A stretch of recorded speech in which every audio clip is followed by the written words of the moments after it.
Hello everyone, welcome to our channel. हमारा जो आज का टॉपिक है वो है साधारण ब्याज। जनरली जो वरीयस एग्जामिनेशंस हैं जैसे एसएससी है, सीजीएल, सीएचएसएल या फिर जो बैंकिंग के एग्जामिनेशंस हैं उनमें साधारण ब्याज पे कुछ क्वेश्चन पूछे जाते हैं। आज टोटली हम उनके बारे में डिस्कशन करेंगे। जो है जनरली आज हम कुछ क्वेश्चंस लेते हैं जो साधारण ब्याज के, जो सिंपल इंटरेस्ट के। जैसे हमारे पास प्रिंसिपल अमाउंट है 6000 रुपीज़। इसमें हमें क्या दे रखा है, प्रिंसिपल अमाउंट दे रखी है कि जो मूलधन है, जो प्रिंसिपल अमाउंट है वो 6000 रुपये दे रखी है। ठीक है। जो रेट ऑफ इंटरेस्ट है वो 10% दे रखी है। जो रेट ऑफ इंटरेस्ट है वो क्या है, एनुअल वार्षिक रेट ऑफ इंटरेस्ट है। ठीक है। जो टाइम पीरियड है वो हमें 3 वर्ष दे रखा है। तो इससे हमें पूछा है कि जो साधारण ब्याज है वो कितना होगा। साधारण ब्याज है जो सिंपल इंटरेस्ट है उसका हमारे पास सिंपल सा फॉर्मूला है कि simple interest is equal to principal amount into rate into time period. Rate क्या है, rate of interest divide by 100। ठीक है। वहाँ पर जो प्रिंसिपल अमाउंट है, जो मूलधन है वो कितना है, 6000 रुपये है। 6000 गुना रेट ऑफ इंटरेस्ट है 10% इंटू जो वर्ष, जो समय है हमारे पास वो कितना है, 3 वर्ष, होल डिवाइड बाई 100। ठीक है। तो ये 0 से 0 कैंसिल। ठीक है। तो जो हमारे पास जो अमाउंट आई वो कितनी आई, 1800 रुपीज़। 1800 रुपीज़ है वो क्या है, ये हमारा साधारण ब्याज है। ठीक है। इस तरह से हमारा जो सिंपल जो है इंटरेस्ट है, साधारण ब्याज हमें कैलकुलेट करना है। हमें जो एक जो फॉर्मूला है, बेसिक फॉर्मूला, वो हमें जो रिमेंबर रखना है, जो याद रखना है। जैसे साधारण ब्याज इक्वल टू मूलधन इंटू समय इंटू द डिवाइड बाई 100। इसमें से हमें कोई भी 3 चीज़ें देके जो चौथी चीज़ है वो कैलकुलेट करना हमारे से पूछ सकता है ना। जैसे अगर हमें मूलधन दे रखा है, समय दे रखा है, दर दे रखी है ना, तो हमें वो साधारण ब्याज पूछ सकता है। हो सकता है कि हमें साधारण ब्याज दे रखा हो, मूलधन दे रखा हो, समय दे रखा हो, दर पूछ सकता है ना। तो कोई भी हमें 3 चीज़ें देगा और वो क्या करेगा कि जो फोर्थ जो अननोन है ना वो हमसे पूछेगा कि फोर्थ अननोन है, उसकी वैल्यू बताओ कि भाई मतलब क्या उसकी वैल्यू है। ठीक है। तो जैसे हमें नेक्स्ट एग्जांपल लेते हैं इसका।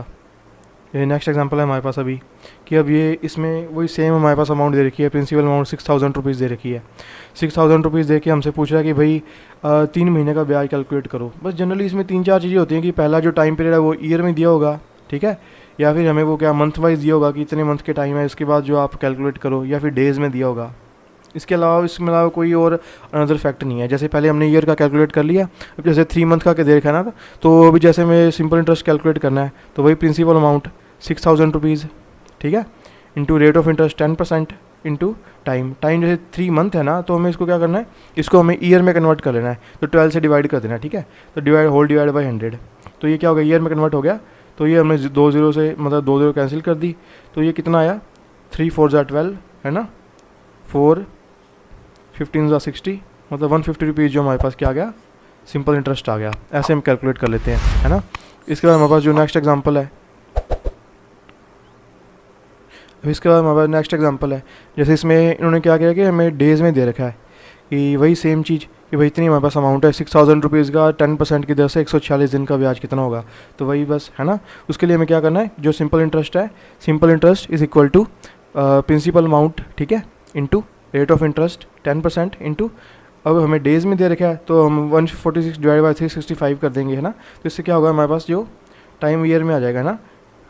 तो अब ये जनरली क्या होता है कि ये जो 365 है इसका जो मतलब ये जैसे 73 से डिवाइड होता है ना, तो 73 2 146, तो 73 को 5 से करेंगे तो 365 आ गया, है ना। तो अब ये 2 0 से 2 0 कैंसिल हो गई, तो ये कितना हुआ 60। अब ये कितना हुआ 5 2 10, ठीक है। 120 इंटू 2 ये कितना हो गया, 240 रुपीज़ हो गया। ठीक है। इसका जो हमारे पास आंसर कितना आ गया, 240 रुपीज़। इसका जो ऑप्शन ए है वो ठीक है ना। अब इसी टाइप का एक सिमिलर क्वेश्चन है ना जिसका आपको रिस्पॉन्ड करना है कि भाई इसमें जैसे ये क्वेश्चन है, आप इसका कमेंट करके मुझे बताओ कि इसका जो आंसर है क्या होगा। कि 6000 रुपीज़ प्रिंसिपल अमाउंट है, 5% रेट ऑफ इंटरेस्ट है और 219 डेज़ का जो सिंपल इंटरेस्ट है वो इसका क्या होगा। ठीक है। आप कमेंट करके बताओ कि इसका आंसर क्या है ना। सिंपल इंटरेस्ट में बस ये 3-4 टाइप के टॉपिक्स होते हैं कि आपको 3 जो हैं अलग अलग, जैसे रेट है, टाइम है, प्रिंसिपल अमाउंट है ना। 2-3 चीज़ें आपको, 3 चीज़ें दे दी, फोर्थ आपसे पूछ ली। बस आपको जो फॉर्मूला है ना, जो P into I into T divide by 100 जो सिंपल इंटरेस्ट है, बस आपको इसे मैनिपुलेट करना है कि एक वैल्यू दे दी, एक वैल्यू पूछ रहा है, बाकी 3 दे दी। कोई भी 4 में से 3 वैल्यू आपको देके एक वैल्यू आपसे कैलकुलेट करवाएगा। इसके अलावा इसमें कुछ भी नहीं है। आई होप कि आपको वीडियो पसंद आया होगा। अगर आपको वीडियो पसंद आया तो मेरे चैनल को सब्सक्राइब कीजिए, वीडियो को लाइक कीजिए, है ना, and press the bell icon ताकि आपको कोई भी न्यू वीडियो है उसका आपको नोटिफिकेशन मिल सके, है ना। Thank you.